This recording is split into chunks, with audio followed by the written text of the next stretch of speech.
One morning, Jesus walked into a village, but what he found wasn't life, and it was silence. The homes were empty, the people were gone.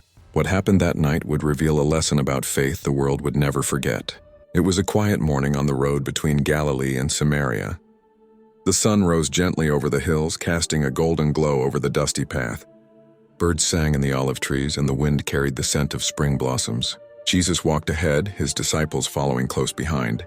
They had been traveling for hours, speaking little, their hearts still pondering the miracles they'd witnessed. The blind who now saw, the crippled who now walked, and the outcasts who found hope again. Then suddenly Jesus stopped. Before them lay a small village, or what once was a village. The air felt heavy still. No voices, no laughter, no sound of animals or people, just silence. Houses stood half collapsed, doors hanging loose as if time had abandoned this place. Peter looked around, uneasy. "Master," he said softly, "what happened here?" Jesus didn't answer right away. He stepped forward, his eyes scanning the remains of the homes. A child's toy, a broken jug, ashes from an old fire. He knelt beside the well at the center of the village, brushing dust from its stones. Then he spoke. "There was once faith here, strong faith." John frowned. "Faith, Lord, but there's no one left." Jesus turned toward his disciples, his expression both tender and sorrowful. "They once believed," he said, "but fear became greater than faith. When trials came, they prayed only for safety, not for strength.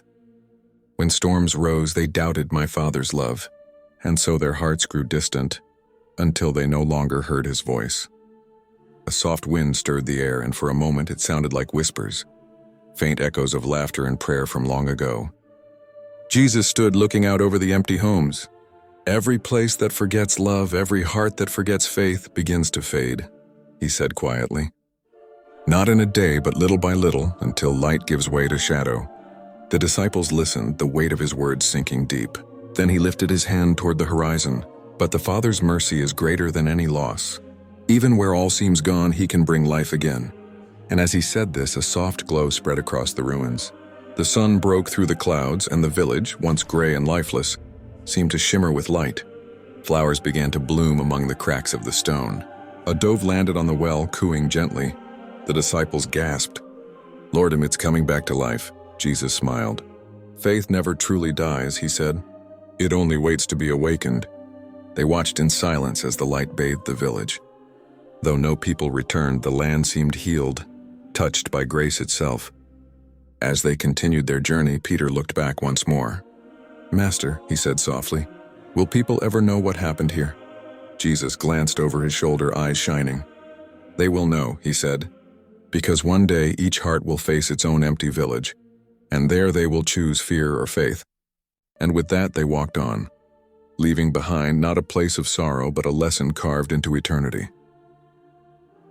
If you love Jesus and believe in God, please hit the like button, subscribe, and share this video with someone who needs to hear this today.